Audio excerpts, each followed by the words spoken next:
প্রিয় শিক্ষার্থীবৃন্দ, আসসালামু আলাইকুম। আমি সাগুপ্তা ম্যাডাম, পল্লবী মহিলা ডিগ্রি কলেজ থেকে আমার অনলাইন ক্লাসে তোমাদের সকলকে জানাই স্বাগত এবং শুভেচ্ছা। নিশ্চয়ই তোমরা বাসায় সকলেই মনোযোগ দিয়ে পড়াশোনা করছো। আমরা জানি যে আমাদের কিন্তু সামনে কি পরীক্ষা, তাই না? আমাদের সামনে কিন্তু প্রথম টিউটোরিয়াল পরীক্ষা। আজকে আমরা সমাজবিজ্ঞান দ্বিতীয় পত্র অধ্যায় 2 নিয়ে আলোচনা করব। গত ক্লাসেও আমি সমাজবিজ্ঞান দ্বিতীয় পত্র অধ্যায় 2 নিয়ে আলোচনা করেছিলাম। নিশ্চয়ই তোমাদের সকলের মনে আছে যে আমি কি বিষয় নিয়ে আলোচনা করেছিলাম। আজকে আমি অধ্যায় 2 এর যে বাংলাদেশের সমাজ এবং সংস্কৃতি, সেখান থেকে আমাদের হচ্ছে সাংস্কৃতিক ব্যবধান এবং বাংলাদেশের সাংস্কৃতিক ব্যবধানের প্রকৃতি নিয়ে আলোচনা করব। কি নিয়ে আলোচনা করব আমরা? সাংস্কৃতিক ব্যবধান এবং বাংলাদেশের সাংস্কৃতিক ব্যবধানের প্রকৃতি এবং বাংলাদেশের সমাজ জীবনের সাংস্কৃতিক প্রভাব।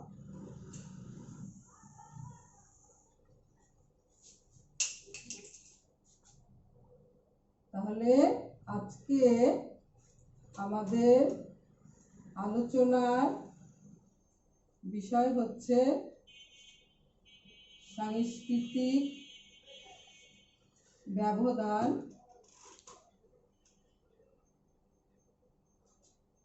ও বাংলাদেশের সাংস্কৃতিক ব্যবধানের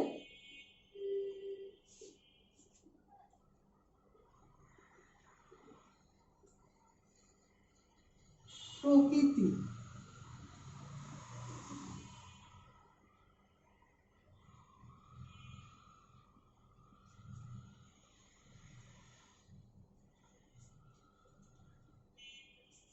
আচ্ছা, তো দেখো, এই যে সাংস্কৃতিক ব্যবধান, এই শব্দটি ইংরেজি শব্দ হচ্ছে কালচারাল ল্যাগ, অর্থাৎ সাংস্কৃতিক পশ্চাৎপদতা। তো আমরা এই সাংস্কৃতিক ব্যবধান বা সাংস্কৃতিক পশ্চাৎপদতা আলোচনার পূর্বে আমরা আবার গত ক্লাসে যে আলোচনা করেছিলাম সংস্কৃতি বলতে আমরা কি বুঝি এবং সংস্কৃতিকে কয় ভাগে ভাগ করা হয়েছে, আর আমাদের যে বাংলাদেশে কয় ধরনের যে সংস্কৃতি আমাদের রয়েছে, তাই না? তোমাদের কি সবার মনে আছে যে সংস্কৃতি বলতে আমরা কি বুঝি? সংস্কৃতি হচ্ছে মানুষের জীবন প্রণালী, তাই না? সংস্কৃতি হচ্ছে মানুষের জীবন প্রণালী। মানুষ তার জীবন ধারণের জন্যে, তার অভাব মোচনের জন্যে যা কিছু উদ্ভাবন বা সৃষ্টি করেছে তাই তার সংস্কৃতি। সংস্কৃতিকে কয় ভাগে ভাগ করা হয়েছে? 2 ভাগে, বস্তুগত সংস্কৃতি এবং অবস্তুগত সংস্কৃতি। তাহলে সংস্কৃতি হচ্ছে কয় প্রকার? 2 প্রকার। সংস্কৃতি 2 প্রকার, বস্তুগত সংস্কৃতি এবং অবস্তুগত সংস্কৃতি। তো আমরা এই যে বিষয়টা দেখব যে আমাদের সমাজ বিজ্ঞানী অকবার W.F. অকবার তিনি এই সাংস্কৃতিক ব্যবধান এবং পশ্চাৎপদতা নিয়ে তিনি একটি তাত্ত্বিক তত্ত্ব প্রতিষ্ঠিত করেছেন। আমরা এখন এই সাংস্কৃতিক ব্যবধান নিয়ে আলোচনা করব। W.F. অকবার হচ্ছেন সাংস্কৃতিক ব্যবধানের প্রতিষ্ঠাতা। W.F. অকবার 1922 সালে তার সোশ্যাল চেঞ্জ নামক গ্রন্থে এই সাংস্কৃতিক ব্যবধান প্রত্যয়টি সুস্পষ্টভাবে উল্লেখ করেছেন। অর্থাৎ তিনি সাংস্কৃতিক ব্যবধান সম্পর্কে একটি তাত্ত্বিক তত্ত্ব প্রতিষ্ঠিত করেছেন। W.F. অকবার তার সোশ্যাল চেঞ্জ নামক গ্রন্থে 1922 সালে তিনি এই সাংস্কৃতিক ব্যবধান বা কালচারাল ল্যাগ তত্ত্বটি প্রতিষ্ঠিত করেন। তাহলে আমরা এখানে দেখো যে কিছু জ্ঞানমূলক প্রশ্ন, তাই না, যে সাংস্কৃতিক ব্যবধানের প্রতিষ্ঠাতা কে? W.F. অকবার। তিনি কত সালে এই সাংস্কৃতিক ব্যবধান তত্ত্বটি প্রকাশ করেন? 1922 সালে। এবং এটা কোন গ্রন্থে তিনি প্রকাশ করেন? সেটা হচ্ছে সোশ্যাল চেঞ্জ। ঠিক আছে, সোশ্যাল চেঞ্জ নামক গ্রন্থে তিনি এই তত্ত্বটি প্রকাশ করেন। তাহলে দেখো আমরা একটু দেখে নেই।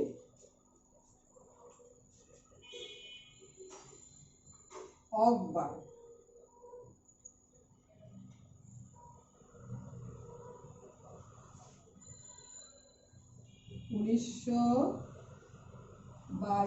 সালে সোশ্যাল চেঞ্জ গ্রন্থে তিনি সাংস্কৃতিক ব্যবধান তত্ত্বটি প্রতিষ্ঠিত করেন। আমরা এখন এই যে সাংস্কৃতিক ব্যবধানটা আসলে কি সেটা দেখব। সাংস্কৃতিক ব্যবধান ব্যাখ্যা করতে গিয়ে সমাজবিজ্ঞানী অকবার বলেন, বস্তুগত সংস্কৃতি এবং অবস্তুগত সংস্কৃতির মধ্যে যে ব্যবধান, অর্থাৎ বস্তুগত সংস্কৃতি যত দ্রুত গতিতে এগিয়ে চলে, অবস্তুগত সংস্কৃতি কিন্তু তত দ্রুত গতিতে এগিয়ে চলতে পারে না। আমরা সবাই জানি যে তিনি সংস্কৃতিকে দুটো ভাগে ভাগ করেছেন, অর্থাৎ সংস্কৃতির দুটো উপাদানের কথা তিনি বলেছেন। একটা হচ্ছে বস্তুগত, আরেকটি হচ্ছে অবস্তুগত। বিজ্ঞান প্রযুক্তির ফলে এই বস্তুগত সংস্কৃতি যত দ্রুত গতিতে এগিয়ে যাচ্ছে, অবস্তুগত সংস্কৃতি কিন্তু ততটাই দ্রুত গতিতে এগিয়ে যেতে পারছে না। ফলে কি হচ্ছে, যে সমাজের মধ্যে একটা কিন্তু ব্যবধান সৃষ্টি হচ্ছে। তাহলে আমাদেরকে আগে বুঝতে হবে যে এই বস্তুগত সংস্কৃতিটা আসলে কি। অর্থাৎ বস্তুগত উপাদানগুলো আমরা যেটা দেখি সেটা হচ্ছে কি, আমাদের ঘর বাড়ি, যন্ত্রপাতি, হাতিয়ার, তারপরে শিল্প কলকারখানায় ব্যবহৃত পণ্য, যোগাযোগ ব্যবস্থা। আর পাশাপাশি আমরা জানি যে অবস্তুগত সংস্কৃতি হচ্ছে কি, আমাদের ধর্ম, শিক্ষা, নৈতিকতা, আইন, সরকার, পরিবার। তো এই যে দেখো যে বিজ্ঞান এবং প্রযুক্তির অগ্রগতির ফলে আমাদের বস্তুগত সংস্কৃতি কিন্তু দ্রুত গতিতে এগিয়ে যাচ্ছে, আর তার পাশাপাশি অবস্তুগত সংস্কৃতি স্বাভাবিকভাবেই দেখো যে আমরা যে বিষয়গুলো ধর্ম, শিক্ষা, পরিবার, সরকার, আইন, নীতি, এটা কি আমরা খুব দ্রুত পরিবর্তন করতে পারি না। এই পরিবর্তন করতে কিন্তু আমাদের কিন্তু বেশ সময় লেগে যায়। তো আমাদের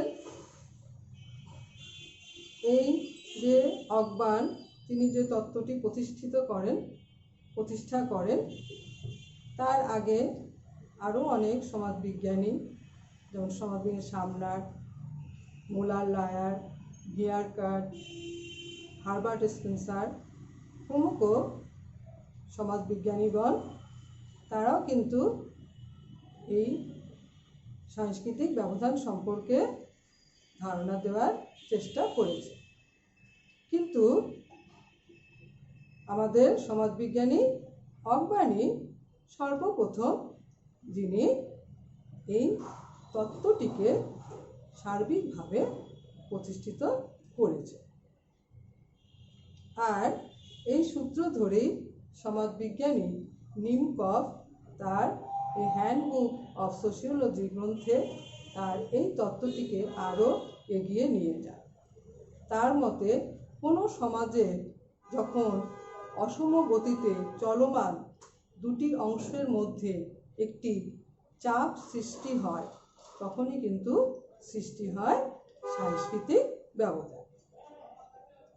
তাহলে এই যে সাংস্কৃতিক যে ব্যবধান বিষয়টা কিন্তু আসলে আমরা যে মূল যে বিষয়টি সেটা হচ্ছে যে বস্তুগত সংস্কৃতি অবস্তুগত সংস্কৃতির চেয়ে দ্রুত গতিতে এগিয়ে যাচ্ছে।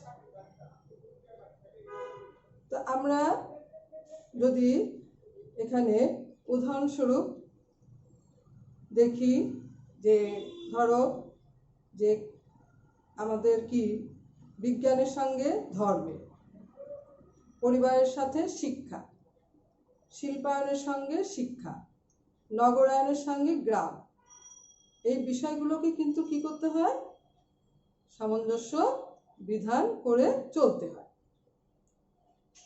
উদাহরণস্বরূপ আমরা ধরি যে যখন ধরো যে আমাদের বাংলাদেশেই ঢাকায় ঘোড়ার গাড়ি প্রচলন ছিল, সেই সময় সেখানে কি হলো যে আমাদের মোটর গাড়ি চলে আসলো। তো দেখো এই যে মোটর গাড়ি এটা কিন্তু কি হলো আমাদের বস্তুগত সংস্কৃতি অর্থাৎ বস্তুগত উপাদান। আর রাস্তাঘাট এটা কিন্তু যে বিষয়গুলো এর সাথে জড়িত হয়ে আছে, এখানে অকবার্ন তার ব্যাখ্যা দিয়েছেন যে সংস্কৃতির দুটো দিক, একটা হচ্ছে স্বাধীন আর একটা হচ্ছে নির্ভরশীল। অর্থাৎ স্বাধীন দিকটা হচ্ছে বস্তুগত উপাদান আর নির্ভরশীল দিকটা হচ্ছে অবস্তুগত উপাদান। তো এই ক্ষেত্রে স্বাধীন দিকটি নির্ভরশীল দিকটিকে পিছনে ফেলে দ্রুত সামনের দিকে এগিয়ে যেতে থাকে। তো এই যে দেখো যে মোটর গাড়ির যখন প্রচলন হলো তখন কিন্তু কি যে জনসংখ্যা বৃদ্ধির ফলে তখন কিন্তু এই রাস্তাঘাট কিন্তু সংকীর্ণ মনে হলো এবং এই রাস্তাঘাট প্রশস্ত করার কিন্তু চিন্তাভাবনা শুরু হলো। তাহলে এই যে দেখো যে একটা ব্যবধান, যে মোটর গাড়ির প্রচলন এসে গেছে কিন্তু এখানে রাস্তাঘাটটা সংকীর্ণ। আচ্ছা, এখন এই রাস্তাঘাটে আগে যখন ঘোড়ার গাড়ির প্রচলন ছিল তাহলে সেই নিয়ম অনুযায়ী কিন্তু একটা আইন কানুনও ছিল। আর এই মুহূর্তে যখন মোটর গাড়ির যখন প্রচলন এসে গেল তখন কি নিয়ম কানুনও কিন্তু পরিবর্তন হয়ে যাবে, তাই না? আচ্ছা, এই যে পরিবর্তনটা যখন আসলো, তাহলে এই নিয়ম কানুন আইন শিখতেও কিন্তু মানুষের কি অনেকটাই সময় সাপেক্ষ ব্যাপার। এবং আমরা যে যে কাজে অভ্যস্ত ছিলাম সেটা থেকে বেরিয়ে আসতে, অর্থাৎ ওই মন মানসিকতা গড়ে তুলতে, প্রশিক্ষণ নিতে আমাদের কিন্তু কি একটা সময়ের কিন্তু ব্যবধান ঘটে যায়। ঠিক তেমনিভাবেই কিন্তু যেমন যে শিল্প কারখানায় যে শিল্পায়ন যে সাধিত হচ্ছে, সেখানে কিন্তু কি শিক্ষার প্রয়োজন, তাই না? দেখো যে ওই শিক্ষা এবং প্রশিক্ষণ যদি আমরা সঠিকভাবে না পাই, তাহলে কিন্তু কি হবে, শিল্পায়নটাও কিন্তু ব্যাহত হবে। তা আমাদের যে সমাজবিজ্ঞানী অকবার্ন এইভাবে সাংস্কৃতিক ব্যবধান তত্ত্বটি তিনি ব্যাখ্যা করেছেন। তাহলে আমরা যে বিষয়টা লক্ষ্য করি যে সাংস্কৃতিক ব্যবধান হচ্ছে বস্তুগত সংস্কৃতি অবস্তুগত সংস্কৃতির চেয়ে দ্রুত গতিতে এগিয়ে চলে এবং তার ফলে সমাজের মধ্যে যে কি হয়, একটা অসমতা বা ব্যবধান সৃষ্টি হয়, তখনই কিন্তু সাংস্কৃতিক ব্যবধানটাও সৃষ্টি হয়। সেই জন্যে মনীষী ফ্রান্সিস বেকন বলেন যে মানুষের বিদ্যা বা জ্ঞান যতটা বৃদ্ধি পাচ্ছে, সেই হিসাবে কিন্তু বিজ্ঞতা বৃদ্ধি পাচ্ছে না। তাহলে একটি সুন্দর সাবলীল সমাজ গড়ে তোলার পেছনে কিন্তু আমাদের যে এই বিষয়গুলো কিন্তু লক্ষ্য রাখতে হবে। অর্থাৎ এই যে বিজ্ঞান এবং প্রযুক্তির অগ্রগতির সাথে সাথে আমাদেরও কিন্তু এই মন মানসিকতাগুলোকে কি তৈরি করতে হবে। তাহলে এই ছিল আমাদের যে সাংস্কৃতিক ব্যবধান সম্পর্কে সমাজবিজ্ঞানী অকবার্নের তত্ত্ব। তাহলে তোমরা ভালো করে কিন্তু মুখস্থ করবে যে এই বিষয়গুলো, অর্থাৎ আমরা যে দ্বিতীয় অধ্যায় পড়াচ্ছি, এখান থেকে তোমরা কি কি পড়বে এ পর্যন্ত আমরা কিন্তু দেখে আসলাম যে সংস্কৃতি কি, সংস্কৃতি কয় প্রকার, তারপর হচ্ছে সংস্কৃতিকে কয় ভাগে ভাগ করা হচ্ছে, গ্রামীণ সংস্কৃতি, নগর সংস্কৃতি, রাজনৈতিক সংস্কৃতি, এই যে এইভাবে যে বিভিন্ন সংস্কৃতিগুলো নিয়ে কিন্তু আমরা কি আলোচনা করেছি। আচ্ছা, তোমরা এগুলো খুব সুন্দর করে পড়বে। এখন আমরা আসব যে বাংলাদেশে সাংস্কৃতিক ব্যবধানের প্রকৃতি, অর্থাৎ কোন কোন ক্ষেত্রগুলোতে আমাদের ব্যবধানটা সৃষ্টি হচ্ছে। মানে তোমাদের সৃজনশীল প্রশ্ন এভাবে আসতে পারে যে বাংলাদেশের কৃষি ক্ষেত্রে সাংস্কৃতিক ব্যবধান তোমরা কি লক্ষ্য করো, তাহলে সেটা তোমরা বুঝিয়ে লেখো। তো কৃষিক্ষেত্র অর্থাৎ কৃষিতে একটি নীরব বিপ্লব সাধিত হয়েছে, কারণ আমরা জানি যে আমাদের মানধাতা আমলের চাষাবাদ পদ্ধতির পরিবর্তে কিন্তু এখন আধুনিক যে চাষাবাদ পদ্ধতি কিন্তু সৃষ্টি হয়েছে। সেচ যন্ত্র, পাওয়ার টিলার, নিড়ানি যন্ত্র, আধুনিক সমস্ত মেশিনারি পদ্ধতিতে কিন্তু চাষাবাদটা কি সক্রিয় হয়ে উঠেছে।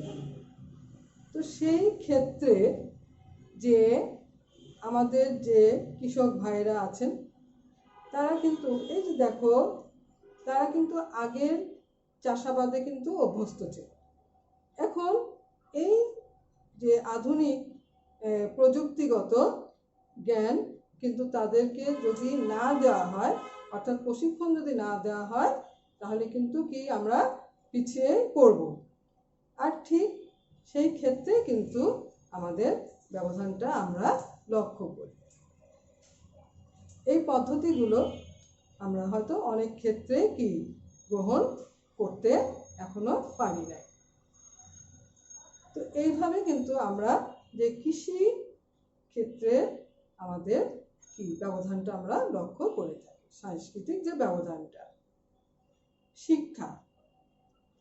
শিক্ষা ক্ষেত্রে যে সাংস্কৃতিক যে ব্যবধানটা, অর্থাৎ উন্নত বিশ্বে এখন আধুনিক উপকরণ পদ্ধতির মাধ্যমে শিক্ষাদান চলছে। তো সেই ক্ষেত্রে আমাদের দেশে কিন্তু এখনো এই শিক্ষা অর্থাৎ আধুনিক শিক্ষাদান পদ্ধতির যথেষ্ট উপকরণ নেই, এবং যা আছে সে সম্পর্কে কিন্তু আমরা যথোপযুক্ত ব্যবহারটা কিন্তু আমরা এখনো জানি না।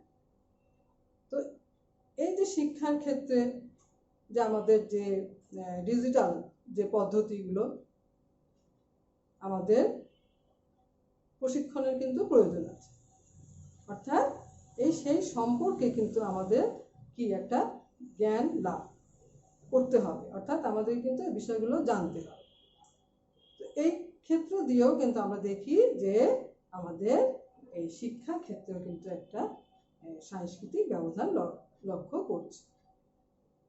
আচ্ছা, তারপর হচ্ছে তথ্য প্রযুক্তি। তথ্য আদান প্রদানের কীট কৌশলই হচ্ছে কিন্তু তথ্য প্রযুক্তি। এটা এক ধরনের যোগাযোগ ব্যবস্থা, অর্থাৎ আমাদের যে digital system, computer, laptop, internet, submarine cable, এই যে বিভিন্ন ধরনের যে ব্যবস্থাগুলো রয়েছে, সেক্ষেত্রে আমরা লক্ষ্য করি যে আমাদের বাংলাদেশে 94% মানুষেরই কিন্তু কি কম্পিউটার নাই, এবং 74% মানুষ কিন্তু এর ব্যবহার কিন্তু আমরা সঠিকভাবে জানি না বা করতে পারছি না। তাহলে এই ক্ষেত্র দিয়ে যে আমাদের একটা কি আমরা ব্যবধানটা লক্ষ্য করছি, তাই না?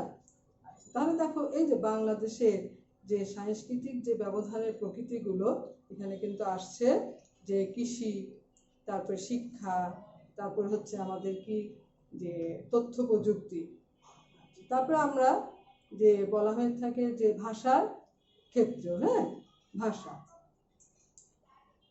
ভাষাকে কিন্তু উন্নয়নের একটা সূচক হিসাবে কিন্তু ধরা হয়ে থাকে।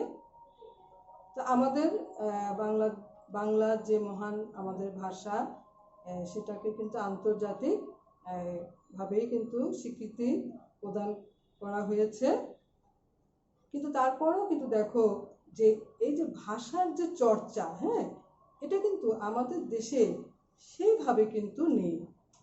হ্যাঁ, বিশ্বের অন্যান্য জায়গায় কিন্তু ভাষার কিন্তু কি ব্যবহারটা কিন্তু খুবই সুন্দরভাবে হয়ে থাকে, অর্থাৎ চর্চাটা হয়ে থাকে। তা আমাদের অফিস আদালতে এখনো আমরা বাংলা ভাষাটা সর্বস্তরে প্রয়োগ করতে পারছি না। আবার যে আমাদের যে আন্তর্জাতিক যে ভাষা ইংরেজি, সেক্ষেত্রেও কিন্তু আমরা কি পিছিয়ে আছি, তাই না? তো এই ইংরেজি ভাষাটাকেও কিন্তু আমরা আমাদের বিভিন্ন মাধ্যমগুলোতে কিন্তু খুবই প্রয়োজন, কিন্তু সেই বিষয়টাকে কিন্তু আমরা এখনো কিন্তু সহজভাবে নিতে পারি না। তাহলে আমরা ভাষার ক্ষেত্রেও দেখো যে একটা ব্যবধান, এটা হচ্ছে কিন্তু একটা সাংস্কৃতিক ব্যবধান। অর্থাৎ প্রযুক্তিগত আবিষ্কার কিন্তু ঠিকই হয়ে গিয়েছে, কিন্তু আমাদের যে মন মানসিকতা কিন্তু পরিবর্তন হতে কিন্তু সময় লাগছে। আচ্ছা, আমরা আরেকটা বিষয় যেমন রাজনৈতিক ক্ষেত্র আছে। তা আমরা সবাই জানি যে একটি দেশের যে গণতন্ত্র, একটা বিশাল ব্যাপার। তা আমাদের রাজনৈতিক ব্যবস্থার ক্ষেত্রে যে এই যে গণতান্ত্রিক ব্যবস্থাটাকে কিন্তু এখনো আমাদের যে রাজনৈতিক দলগুলোর যে রাজনৈতিক ব্যবস্থা রয়েছে সেখানে কিন্তু এখনো এই গণতান্ত্রিক ব্যবস্থাটাকে সঠিকভাবে কিন্তু চর্চা হচ্ছে না বা মেনে নেওয়ার একটা প্রবণতা কম দেখা যায়। তো এখানেও আমরা একটা ব্যবধান লক্ষ্য করি। এবার আমরা আসব শিল্পায়ন। হ্যাঁ, শিল্পায়ন।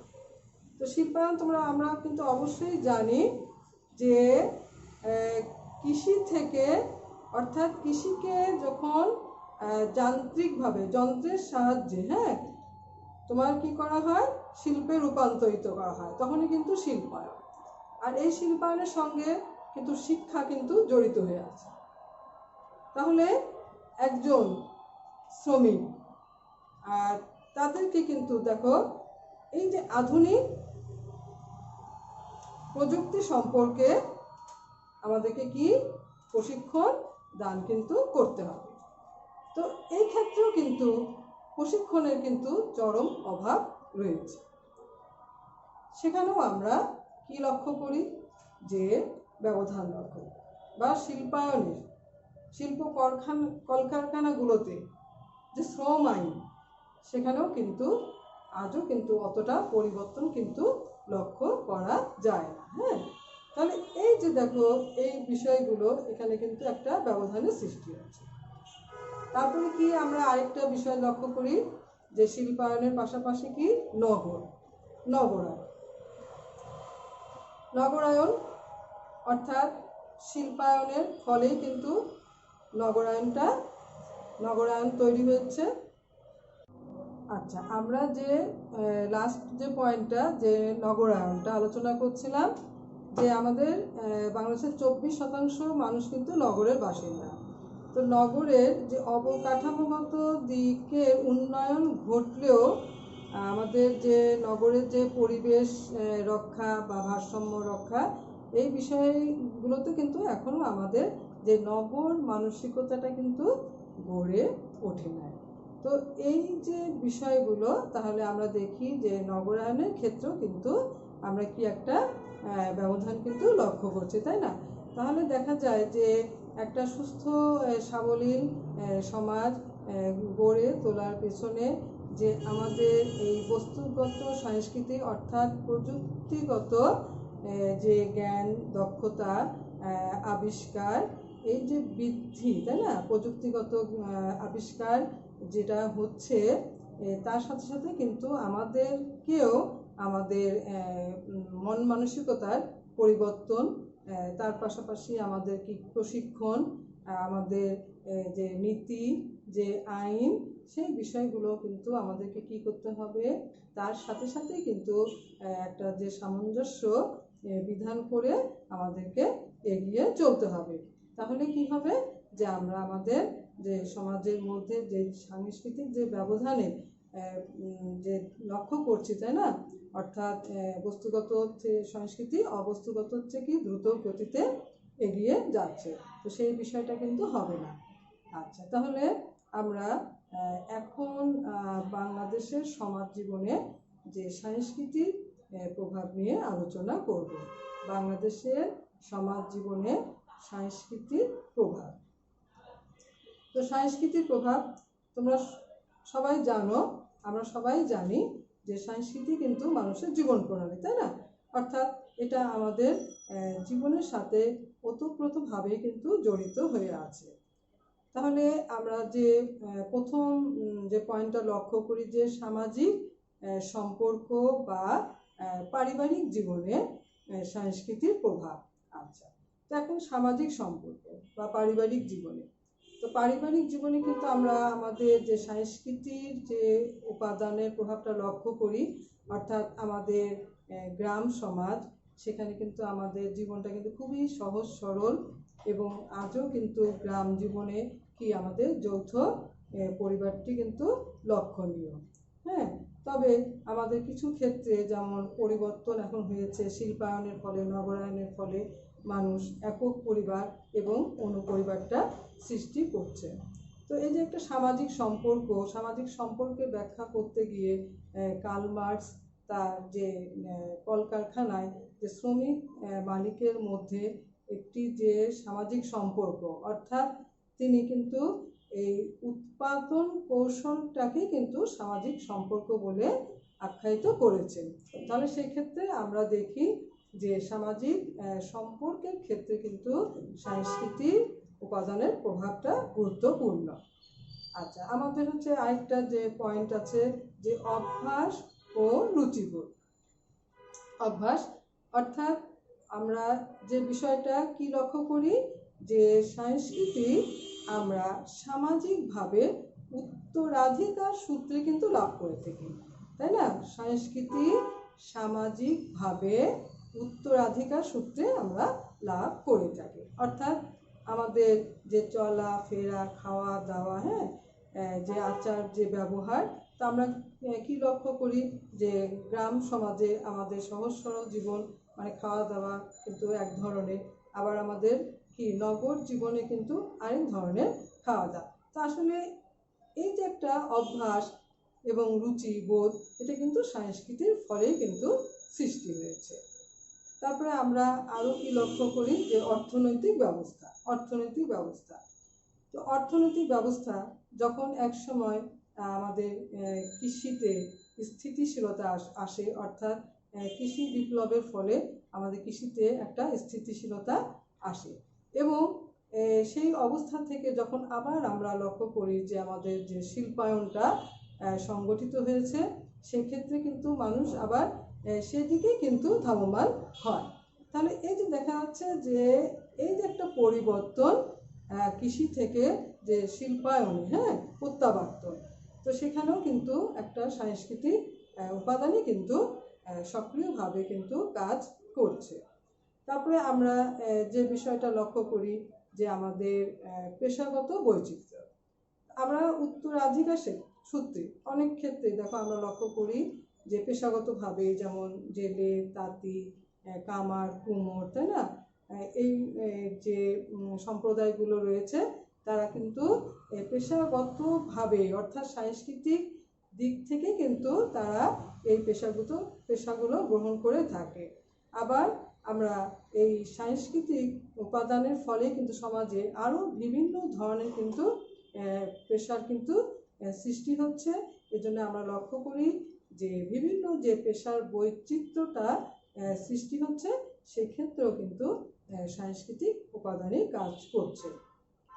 তারপরে আমরা আরও লক্ষ্য করি যে আমাদের যে পোশাক পরিচ্ছদ, অর্থাৎ আমরা বাঙালি, আমরা গ্রামে আমাদের দেখা মেয়েরা শাড়ি পরিধান করে, আর আমাদের পুরুষরা লুঙ্গি, ফতুয়া, তাই না, এই পোশাকগুলো তারা পরিধান করে। তো শহরে আবার এর ভিন্ন রূপও আমরা লক্ষ্য করি, শাড়ি, সালোয়ার কামিজও আছে, এছাড়া আমাদের শার্ট, প্যান্ট, টপস, এই পোশাকগুলো কিন্তু রয়েছে। তাহলে এই যে ক্ষেত্রগুলোতে আমরা লক্ষ্য করি যে আসলে এই পোশাক পরিচ্ছদের ব্যাপারেও কিন্তু সাংস্কৃতিক উপাদানটা রয়েছে। স্বাস্থ্য ব্যবস্থা, সেক্ষেত্রেও কিন্তু আমরা যে সাংস্কৃতিক যে উপাদানটা কিন্তু গুরুত্বপূর্ণ, অর্থাৎ কি যে আগের দিনে বা এখনো কিন্তু তোমার কবিরাজি, হেকিমি, এই ভেষজ চিকিৎসাগুলো কিন্তু আমাদের গ্রাম পর্যায়ে রয়েছে। তবে যে সাংস্কৃতিক যে একটা অগ্রসরতার কারণে কিন্তু আজকে আমরা আধুনিক চিকিৎসা পদ্ধতিও কিন্তু সবাই সাদরে কিন্তু গ্রহণ করছি। তাহলে দেখো যে বাংলাদেশের সমাজ জীবনের যে সাংস্কৃতিক উপাদানের প্রভাবটা কিন্তু আমরা লক্ষ্য করলাম। তো আমি আজকে যে আলোচনাটা আমাদের দ্বিতীয় অধ্যায়, অর্থাৎ বাংলাদেশের সমাজ এবং সংস্কৃতি, তোমরা খুব ভালো করে পড়বে, এবং আমি এখান থেকে কয়েকটি জ্ঞানমূলক প্রশ্ন তোমাদেরকে লিখে দিচ্ছি, তোমরা সেগুলো বাসায় পড়বে।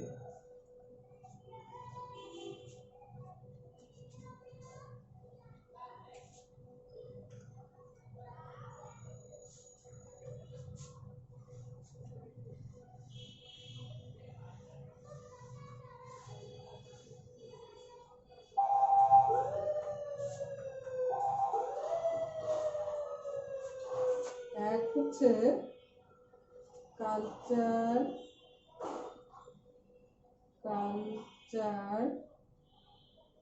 শব্দটি কোন শব্দ থেকে এসেছে? কালচার শব্দটি কোন শব্দ থেকে এসেছে? 2, কালচার শব্দটি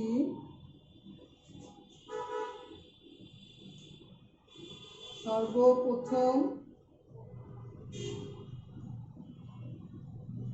কে ব্যবহার করে?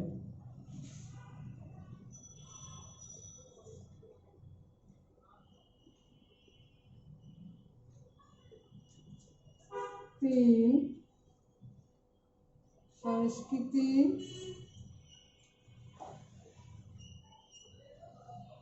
কি? 4, সাংস্কৃতিক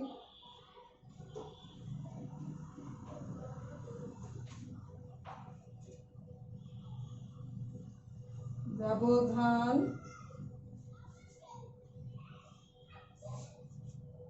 তত্ত্বটি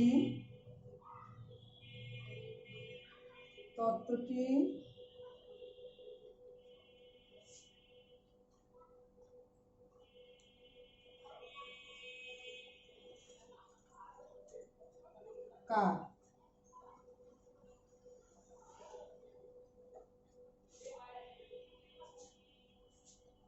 এই প্রশ্নগুলো হচ্ছে জ্ঞানমূলক প্রশ্ন। এখানে 4টা প্রশ্ন দিয়েছি এবং তোমরা আরো পড়বে জ্ঞানমূলক প্রশ্ন। আর তোমরা এই অধ্যায় থেকে যেমন অনুধাবনমূলক প্রশ্ন, আমাদের গ্রামীণ সংস্কৃতি কি, নগর সংস্কৃতি বলতে আমরা কি বুঝি, রাজনৈতিক সংস্কৃতি কি, সাংস্কৃতিক ব্যবধান তত্ত্বটি বুঝিয়ে লেখো অনুধাবনমূলক প্রশ্ন। এবং পুরো অধ্যায়টি তোমরা ভালো করে পড়বে সৃজনশীল প্রশ্নের জন্য। আজকে আমি এই আলোচনার মধ্যে দিয়ে আমাদের ক্লাস শেষ করছি। সকলকে ধন্যবাদ জানাই।